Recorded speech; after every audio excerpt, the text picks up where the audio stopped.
Halo teman-teman Bebek Podcast, balik lagi bersama saya dengan Ivan Sebastian. Kali ini kita ada sesi Q&A. Yuk langsung, pertanyaannya apa aja? TKP itu tukang gambar nggak sih? Ya, bener, tukang gambar. Tapi maksudnya bisa gambar maksudnya kali ya. Bisa gambar itu kalau bisa sih harus bisa gambar. Karena namanya kuliah di kafe pasti banyak banget yang berhubungan dengan gambar. Tapi bukan berarti kalau kuliah di kafe itu harus benar-benar 100% jago gambar banget, enggak. Karena kalian bisa juga sekarang dibantu dengan menggunakan komputer. Karena kan bikin desain juga bisa digunakan menggunakan materi-materi yang sudah ada, kemudian dikompilasi dan didesain jadi satu kesatuan untuk menjadi sebuah desain. Kalau harus bisa gambar atau enggak, sebaiknya bisa. Tapi kalau sampai nggak bisa juga nggak apa-apa, tetap bisa juga masuk di kafe. Anak DKV ngabisin banyak duit nggak? Kira-kira berapa nih per semesternya? Wah, tergantung nih. Ini yang bikin pusing juga nih. Kalau kalian mau kuliah di kafe, ngabisin duit udah pasti. Kuliah aja biasanya, karena kan kalau di kafe itu kan kuliah yang sifatnya terapan, sama kayak kedokteran gitu. Prakteknya banyak. Semester 1 kertas, cat. Semester 2 kamera. Semester 3-nya lagi komputer gitu kan, dan segala macam. Nah, itu dibutuhin. Jadi kalau dibilang mahal atau enggak, lah kuliahnya aja udah mahal. Ditambah dengan perlengkapan, cat lukis juga harganya nggak murah, kanvas gitu. Jadi kalau dibilang mahal, biaya prakteknya juga banyak. Kayak gitu. Banyak. Tunggu bentar, tadi berapa juta ya? Sempet tanya berapa juta kah?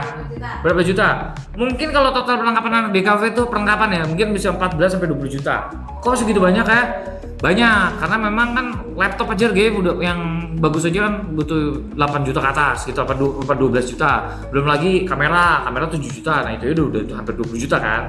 Jadi ya anggap 20 sampai 25 juta itu buat alatnya tok di luar biaya kuliahnya. Nah, biaya kuliah rata-rata kalau S1 7, 8, 14. Kalau S2-nya di atas 18 sampai 20 jutaan, bahkan sampai 25 juta. Satu semester. Banyak kan? Makanya jangan main-main kalau kuliah di kafe. Anak DKV butuh laptop spek tinggi atau enggak? Kira-kira setinggi apa sih speknya? Wah, kalau tinggi gini, harus tinggi sih kalau bisa. Kenapa harus tinggi? Pertama gini ya, tingginya pertama resolusinya dulu. Resolusinya penting. Kan kalau kita ngedesain itu kan bagusnya what you see what you get. Artinya cari yang memang kalau kita ngedesain warna, outputnya, cetaknya ataupun barang hasil keluar yang sudah di printingnya sama dengan warna layar. Makanya istilahnya ada istilah what you see what you get. Produk yang kayak gitu bukan di endorse ya, biasanya produk-produknya Apple atau MacBook gitu ya. Jadi kualitas layarnya itu juga cakep lah ya. Tapi sekarang juga banyak layar PC yang udah kualitasnya layar apa sih? OLED. Itu cakep juga, tajam dan memang udah memiliki kecerahan yang baik. Mungkin RAM-nya juga perlu yang tinggi, kemudian juga memorinya yang besar, hard disknya juga cukup besar, karena kan memori buat bikin video butuh nyimpannya banyak ya. Karena jadi kalau memang seperti itu butuh spesifikasinya yang tinggi. Oke, lanjut next. Anak DKV harus jago gambar nggak? Jago gambar. Tadi bisa gambar atau jago gambar? Jago gambar.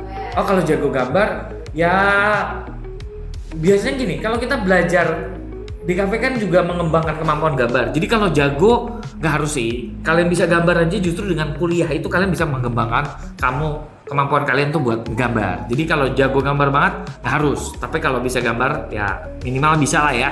Supaya justru tujuannya kuliah juga mungkin dengan belajar gambar dasar, menggambar nirmana gitu, menggambar proporsional, gambar karakter ataupun misalnya menggambar seni kriya, itu kan juga bisa mengembangkan skill atau kemampuan dari kita yang sebagai desainer gitu. Anak DKV itu harus dari jurusan multimedia nggak? Multimedia enggak. Jadi ini sebetulnya kalau DKV itu kan multidisiplin ya. Mau jurusannya sebelumnya kuliahnya IPA, IPS atau mungkin SMK multimedia atau yang lain bisa. Yang penting lulus sekolah SMA atau sederajat, karena kalau nggak bisa masuk S1. Tapi kalau sebaiknya memang kalau ada punya basic pengalaman kayak misalnya kuliah sekolahnya itu di bidang multimedia atau mungkin juga bidangnya desain atau mungkin SMA yang sifatnya keterampilan banyak menggunakan software desain, itu lebih bagus supaya ketika masuk jenjang kuliah nggak lagi belajar yang teknis tapi lebih yang kepada teoritisnya, supaya udah lebih dimatangkan secara praktek gitu ya. Kalau SMK kan udah prakteknya udah tau lah minimal Photoshop gimana cara pakainya. Nah di kuliah udah bisa bicara soal esensi bicara soal filosofi, bicara soal fungsi dari desain yang dibuat kayak gitu. Oke, next, apa lagi? Kenapa sih anak DKV nih kalau ngerjain tugas malam-malam? Oh, kata siapa malam? Kalau kuliahnya nggak kuliah subuh, ngawur kamu, nggak ada kuliah subuh. Jadi maksudnya kalau kuliahnya pagi, biasanya kan memang anak-anak pasti ngerjainnya setelah pulang. Nah enaknya memang malam.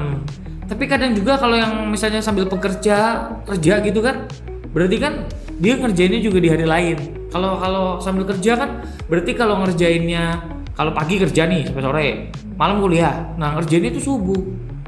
Nah kalau yang kuliahnya pagi aja ngerjainnya malam, gimana yang kalau kuliahnya malam? Berarti ngerjainnya subuh pagi. Nah jadi kalau pertanyaannya kenapa ngerjainnya malam? Ya karena memang satu waktunya tersedia malam. Kedua, malam tuh lebih enak, konsentrasi, fokus, nggak banyak distraction, nggak banyak pengalih gitu ya. Dan kalau ngedesain itu kan atau lagi syahdu gitu lah ya. Kalau lagi ngedesain itu atau lagi bikin melukis gitu ya, atau lagi cari ide, itu kalau kita lagi bikin sesuatu tiba-tiba diganggu gitu ya. Beli telur ke warung di sana, sampai warung balik lagi sini idenya hilang, nggak nyambung tuh, udah gambarnya moodnya udah susah. Tapi ya tetap bisa, mau nggak mau tetap bisa harus dikerjain lah ya, balikin mood lagi gitu ya, cari mood booster lagi. Paling kalau malam yang duit hantu. Serem juga kalau itu ya, makanya jangan ngerjainnya sampai kuburan. Nggak, jadi ngerjainnya tuh ya memang biasanya kalau ngerjain malam enak tuh kayak di kafe. Ya, nggak semua kafe sih 24 jam. Kok bensin bisa 24 jam toh?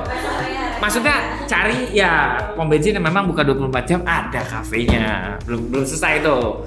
Jadi ada kafenya, di kafenya bisa nongkrong lah situ ngerjain. Tapi yang paling enak kalau saya sukanya sih ngerjain tuh memang malam.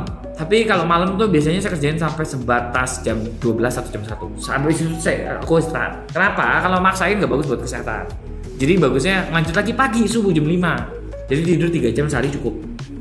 Seminggu tidur sehari 3 jam. Seninnya opnam. Capek. Enggak diatur waktunya, jedahnya. Bisa jadi. Atau lebih tepatnya ketiduran ya, gitu. Ketiduran lagi bikin lukisan, ketiduran begitu bangun lukisannya pindah ke muka. Jadi kalau tadi pertanyaan itu ada Q&A, kalau kalian mau bikin Q&A buat anak DKV boleh tulis di kolom komentar. Jangan lupa like, comment, and subscribe, and see you on the next vlog. Bye bye.